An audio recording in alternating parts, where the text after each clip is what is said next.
In the AWS Developers Podcast, we're talking about the AWS News Blog, 20 years of blogging at AWS.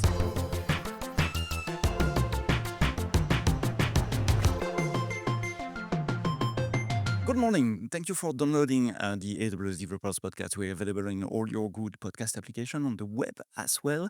Today, we are recording at the reInvent conference in the Win in our podcast studio with Tiffany. Thank you, Tiffany, for being with me. Hi, everyone. And we have a special guest, Jeff Barr, VP of Developer Experience. That's your official title, I think.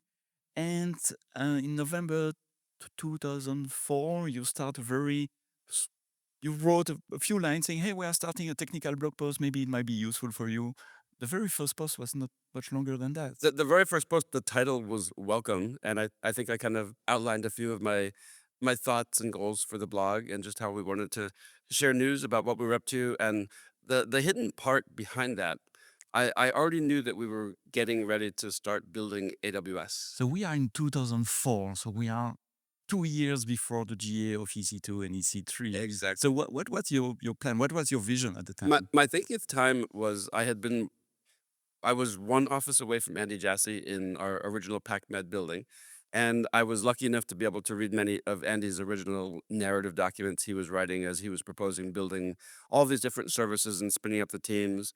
And I could see that he had resources for many different teams to do, storage and messaging and database and so forth.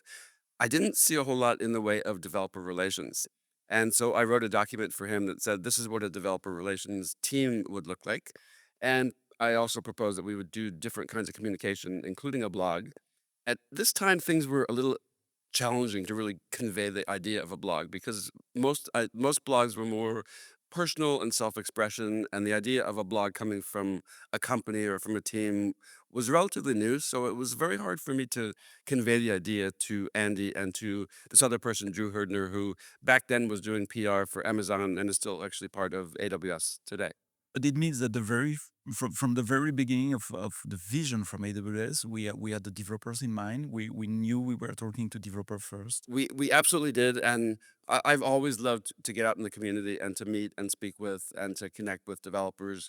Even here at reInvent, when there's plenty of high level and executive opportunities, which are wonderful, and they talk very conceptually with vocabulary I don't happen to use.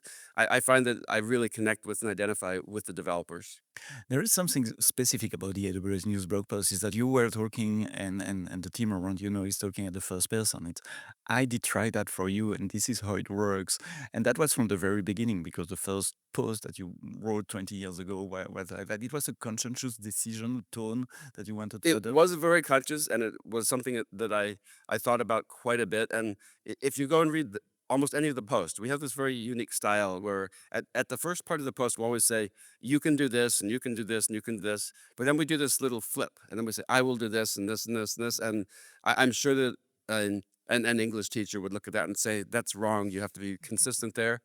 I find that style works really well because, but with the you, we are effectively inviting the reader in to come along the journey, and we're empowering them by what we're talking about.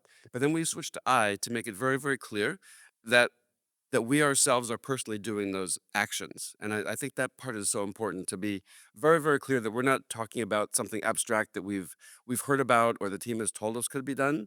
We are experiencing it ourselves. And as you know really well, we go through each of these services and we use the services, and sometimes we get to use them before they're launched, before they're fully baked, before all the pieces fit together. But that experience is so valuable to us to get legitimate actual perspective on not just what they tell us is there, but what is actually there. Is the authentic voice of the very first customer of a new service. It is. And try this service for you. I often call it involuntary beta testing. Yeah, that's a good definition. It is. I have a very naive question. You said it was back to in 2004. Um, was advocacy a big thing back then in tech? Like, I wasn't even like it was a child back then. Yeah. So at that point, some tech companies did have developer advocates or evangelists, as we were often called back then. It wasn't a very well developed field, and I think those of us in there early we really had to find our own way, and there was not quite a definition for what we should be doing or how we should be measured. There still hasn't really great ways to measure what we do sometimes, which is always a challenge, or the career path. And there's always been this interesting question of, are you on the technical side or are you marketing? And there's often a little bit of implication if you're in the marketing side, that are you fully legitimate to talk to developers? And that's one of the things that you find yourself straddling that line, the developer versus the marketing person all the time. And it's what I found is that, and we'll talk about this later. I think we should.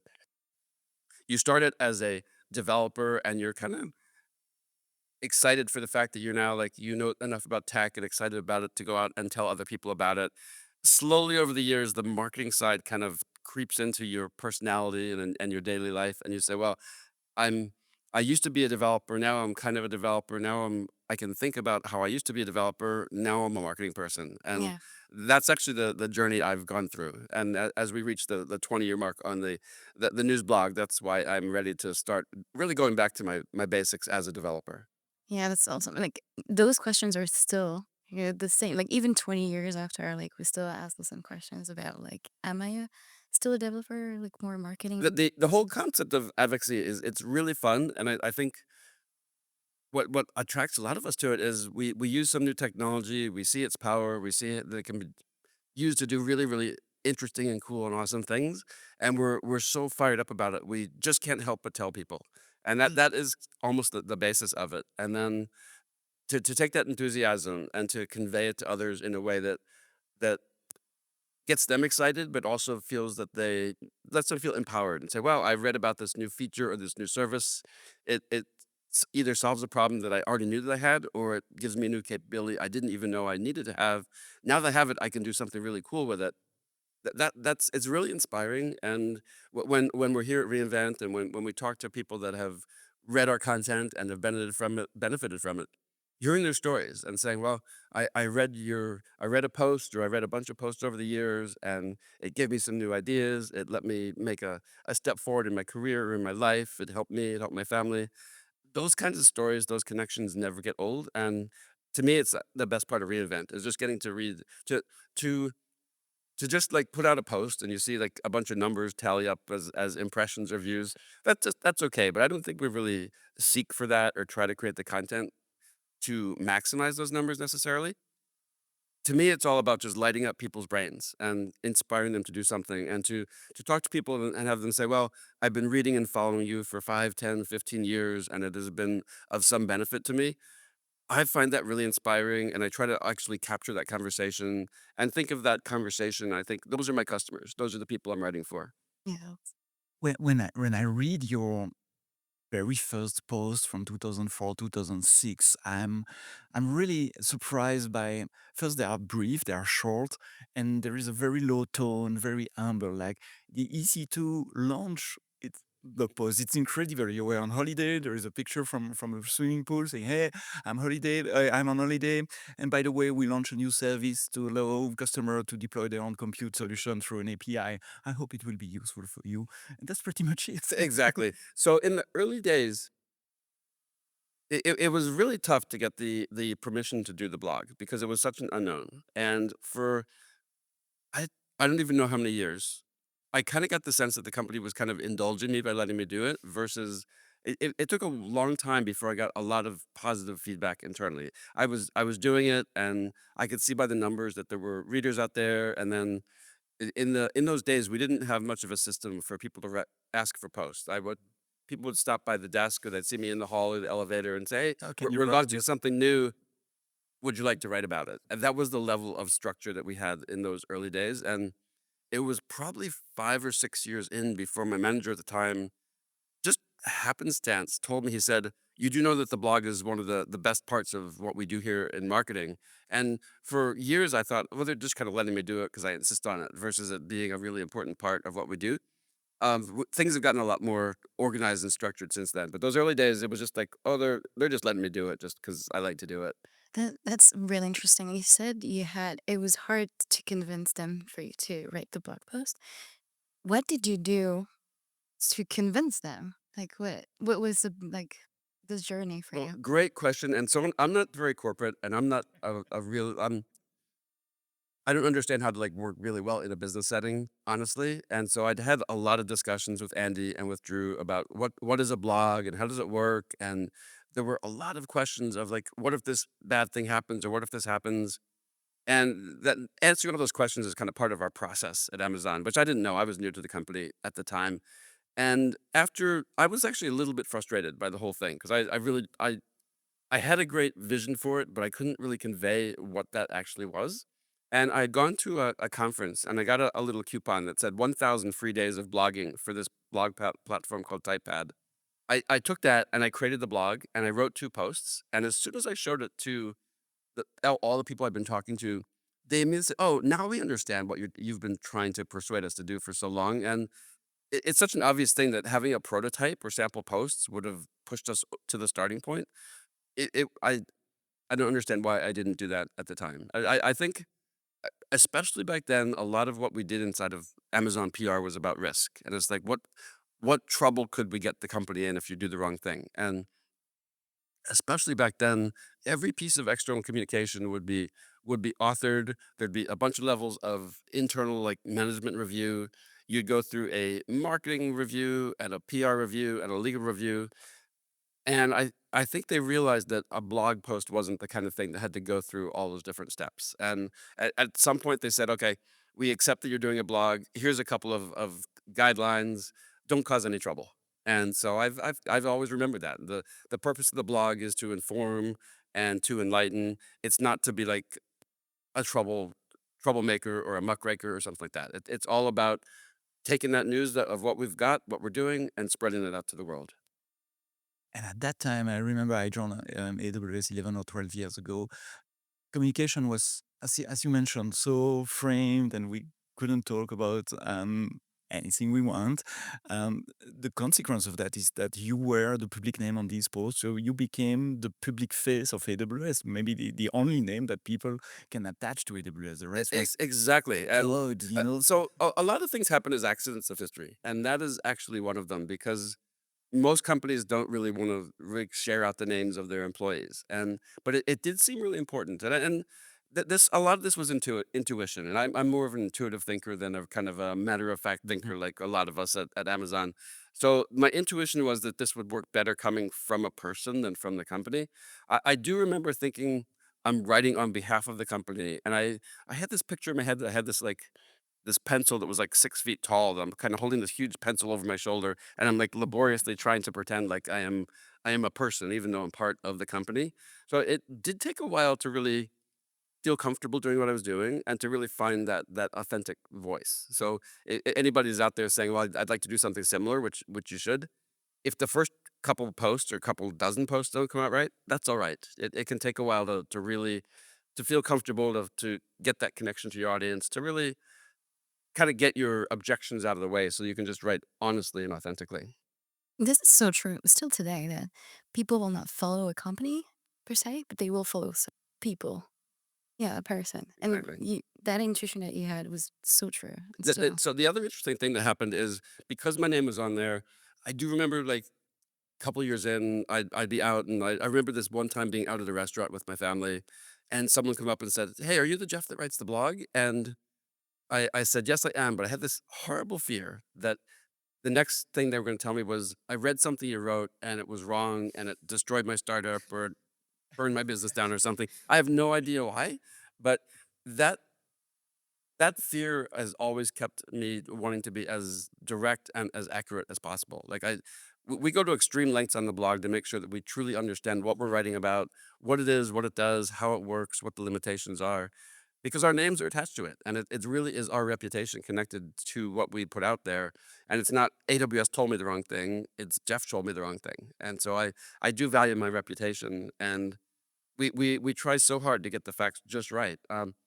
We launched a feature a couple of days ago here at reInvent, and I ran all the commands myself. I had to like do a bunch of AWS CLI. I had to run the Spark queries, which I'd never done before, but I did get it all set up. I ran it all myself. I got all the right output.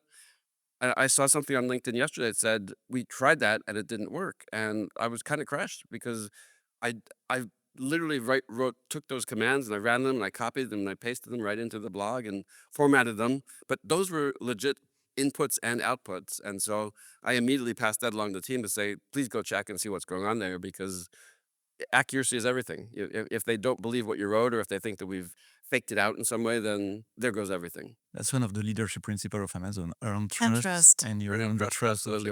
of your reader, of our readers, of our customers as well.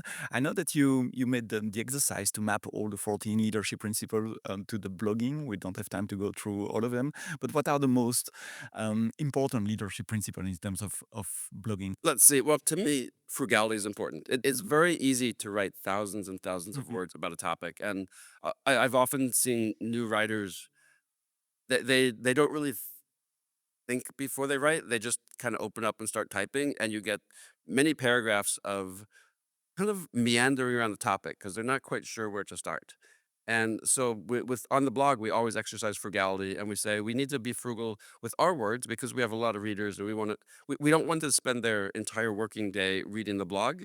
They should be able to read something that is concise and to the point, understand what we've got, and then they should spend their time actually using it. That's super important, interesting, because usually when you use the frugality principle at Amazon, we apply it to ourselves, what we are doing, how we spend money or spend our time. But you apply it to our customer, the frugality of the time of our readers. Right, and as we both know, it's really hard to write There frugally. is It's far easier to write a lot of content. there is a famous French author, but I don't remember his name, that wrote a letter saying, "I don't have time to write you a short letter, so I write a long one." I don't have time to write you a short letter. That's so It's I Very, very wrote true. a long one instead, and It's that's so true. absolutely true. And I've really enjoyed getting better at using words over the years on the blog. When I was in high school, as I was graduating from high school, my English teacher on the last day of school, she took me aside and said, "Jeff, you seem like a pretty sharp person. I've talked to the other teachers, but your writing is absolutely awful. You need to actually figure out a way to become a good communicator if you want to survive in the world." And she was right, and it took a long time for me to figure that out. But well, I think where I got tripped up is English was always taught as like grammar and syntax and all these very abstract things.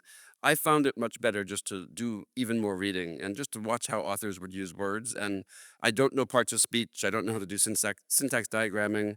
It's all about just making things just sound good and flow well for me. By conveying an idea in clear and simple terms to explain the benefits Exactly. of a new solution. Exactly. And then I always one thing that you learn in our jobs is we have a global audience, and a lot of our audience is maybe English is not their first language, and so always thinking in terms of, and you're not writing down for them, you are writing in a very straightforward way. Like I having worked with a lot of translators over the years, I know that sentences that have like negatives toward the end often are very confusing for a translator because they're translating one thing, but you then invert it at the very, very end of the sentence, which I kind of just did. But That's something so besides being kind of linear in your writing, your thoughts. right, I think really helps the audience to follow along regardless of their level of reading Mhm. skill. That's something I struggled with at the beginning when I joined the other team for the AWS news blog.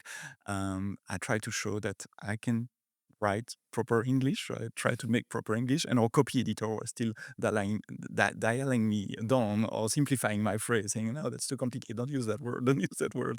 It's too literal or literature like I learned at school." So I have to learn. We are just I had this very clear memory of being in Singapore 10 plus years ago. These two developers came up to me, and it's so solid in my mind, this memory. They came up to me and they said, "Jeff, we've been reading your blog for a while. We love your writing style." They said, "English is not our first language, and you're not writing down to us, but we somehow are really getting the value from what you write." And that conversation is like this, it's just burned deep into my brain as that's my audience. And I'm always going to try to make sure that those two guys are still happy with what I do. I might have like might sound like a very controversial question, but because you have so much experience writing articles, and now we are in the generative AI era, um, do you think it's useful to?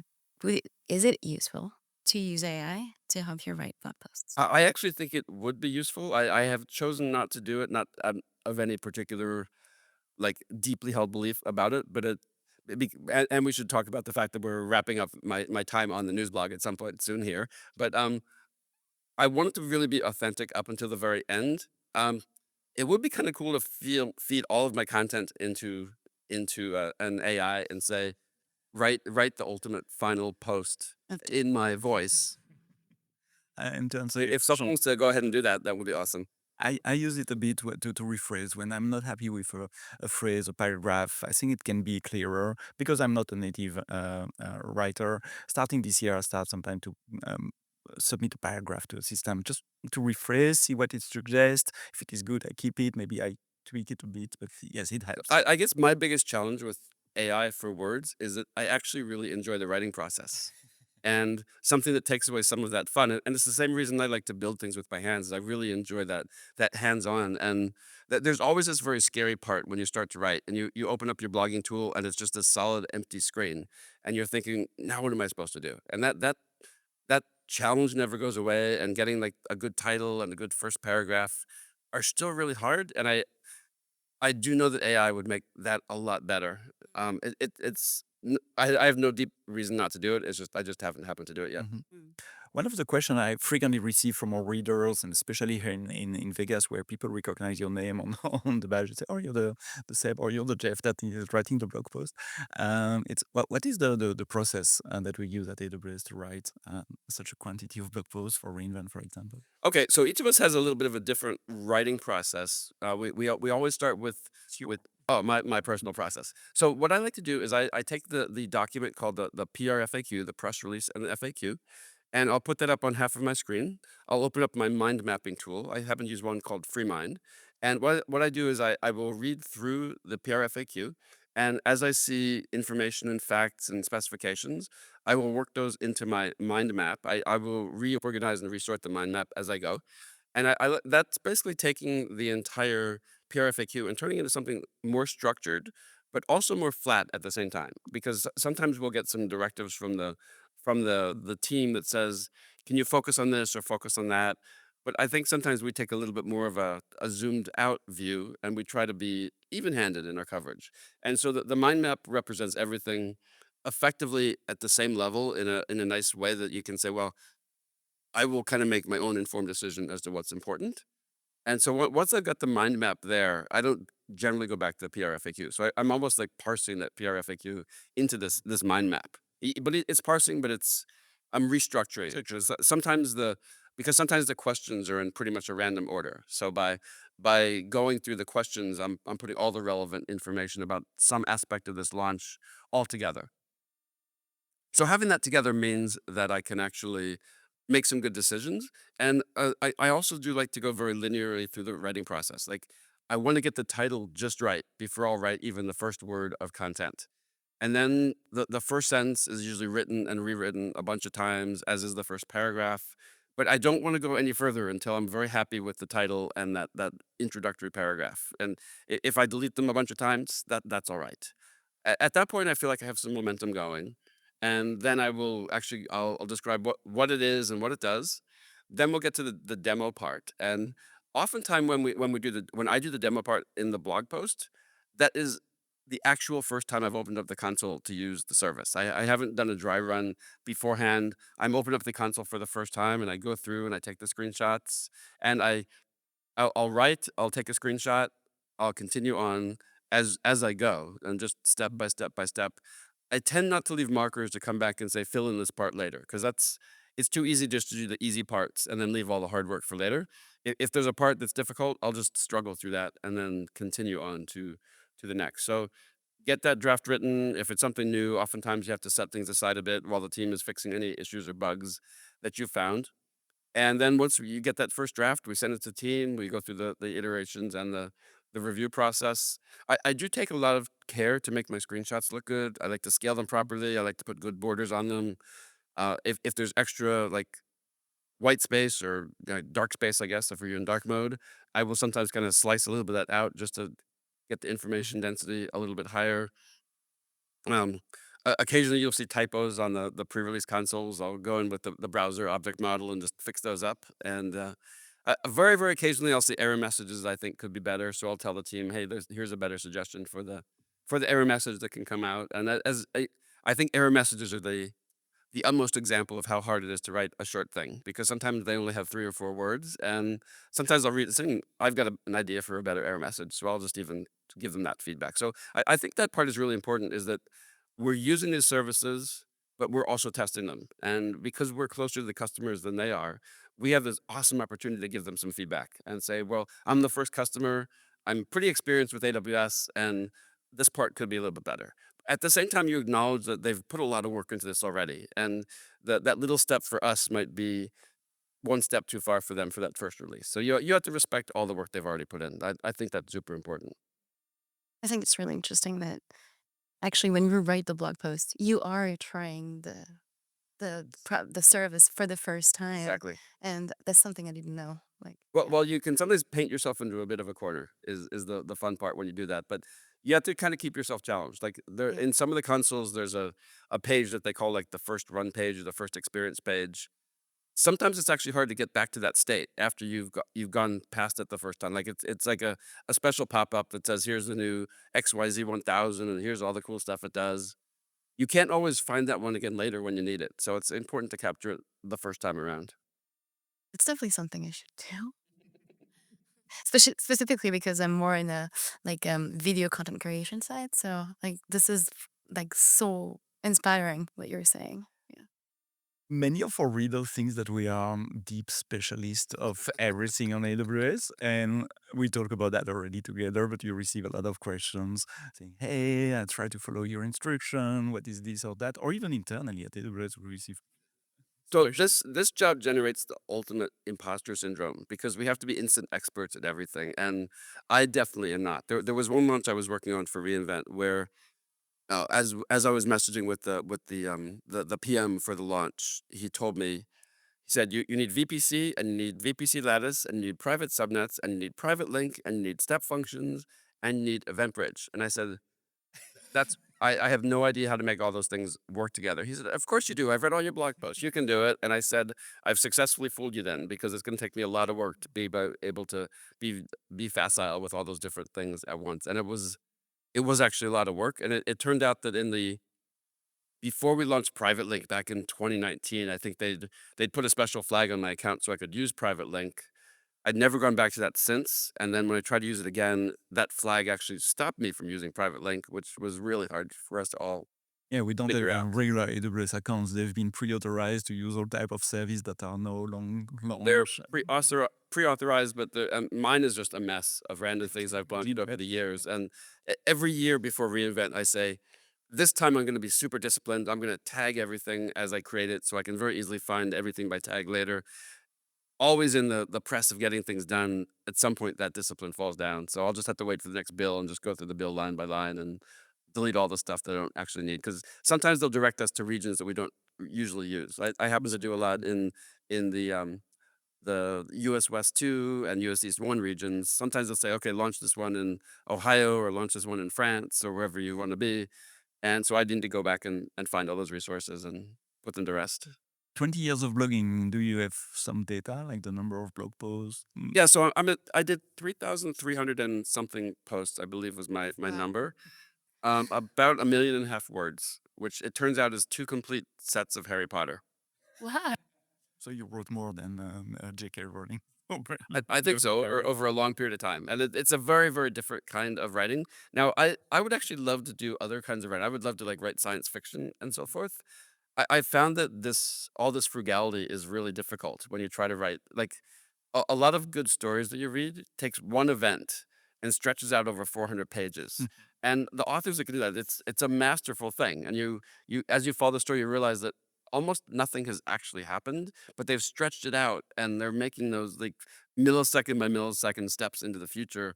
It's very hard to switch to that mode after we've been used to just this frugality and the 600, 700 words for decades. One of the unattended consequence or effect of starting that blog is that, as I said, you were for many years the public face, the public name on AWS. You've been invited all over the world. It allows you also to travel from Japan to South America Absolutely. and meet customer there. Any good anecdotes from customer partners that you met thanks to the blog?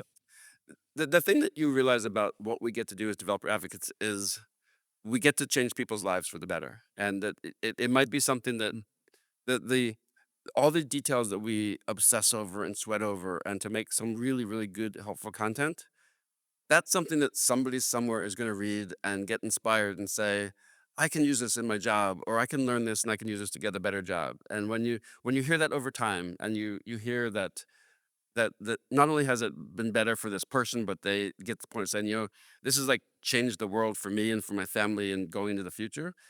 It's I love those kind of stories, and it just points out the responsibility we have to just get the content just right. When someone is trying something new, you want to make sure that they've got a great experience. And I never tire of hearing success stories, and it's not just from what I do; it's from what all of us do at AWS. Reinvent. We're here to teach, and we hope our audience comes here to learn and to walk away with this new sense of what they can do and the problems they can solve and the cool things they can build. This year during reInvent, we are celebrating the 20 years of the blog, and that's why you're here in the podcast as well. We had a little party, ceremony, cocktail with the AWS hero and community builder. I think it was yesterday. And you said in that public speech that you are going to step down for the AWS News blog post. So you're going to continue to stay at AWS, but what's next for you, Jeff? So let's see. So several years ago, I kind of picked 20 years as a really worthwhile amount of time to work on the news blog, and it's been a lot of fun. It's been the coolest thing I've been lucky enough to get to do in my life. I really early in my career, I thought that by the time you get to like your 50s and 60s, that your career becomes like steady state and boring, and it's been anything but that. It's been super super exciting, been really fun to do. At the same time, I think I've gotten onto the hot news treadmill for a long, long time, and it's wonderful to always talk about the next thing we're doing. But what the part that I found that I was missing is that I love all these services, I love all the cool features. I never actually get a chance to truly dive deep into them. And so what I want to be able to do going forward is spend more time with less services and get a little bit back to my roots as a builder for Building probably things. I love to build things. I've been building things since I was, 5 years old. But my ability to build things with code has declined steadily over the years to the point where you look at all these amazing things we do and say, I'm sure the old me from a decade ago could have done something great with that, but I don't feel competent anymore. And it seems to me like a really fun kind of a next step is going to be okay, back to the basics and say, how can I be a refreshed builder, but using new tools, new technologies? And I'll definitely like use Q Developer and cool things like that to help bring myself back up to speed. But I want to I will definitely capture all this, and there will be content I create around it. It's gonna be something different. I haven't quite figured it out yet. I've very consciously not decided what it will be until I wrapped up what I'm doing now. Mm. And it turns out it's very interesting to start talking about this because I kind of reconceptualize it a bit every time I share. So It's becoming real. I'm kind of redesigning it each time I share a little bit about it. And I'll take a little bit easy. I'll clean up all those resources, recover a bit from reInvent, start to think about exactly what I want to build. I've got lots of good ideas. We've got so many existing services I can use, but so many new ones as well. I want to be able to spend more than a few hours with each of these services is my desire. But your plan is still to share your learnings while doing so. Absolutely. Produce content, blogs, That's video. that is a part of me that it turns out since I was really young, if I found something really, really cool and inspiring, I could not help but tell other people about it. And somehow I've been lucky enough to be able to do that for 50 plus years at this point in my career. Yeah, so that's a pleasure to know that we still get the chance to read from you. That just like it will be a different format. Absolutely. Yeah. I still enjoy writing. I still enjoy connecting with audiences. And I do hope that they're continue to read what I write. And I also do know that the news blog has a spectacular team behind it, and that the news blog is going to continue, and the great things are going to continue to happen there for a long time to come. Thank you, Jeff. Thank you for being here with us in the AWS Developers Podcast. Thank you, Tiffany, Thank for co-hosting this podcast. Thank you for having listened this episode until the end. Next week, another podcast in your podcast application, Friday morning. But now, go build.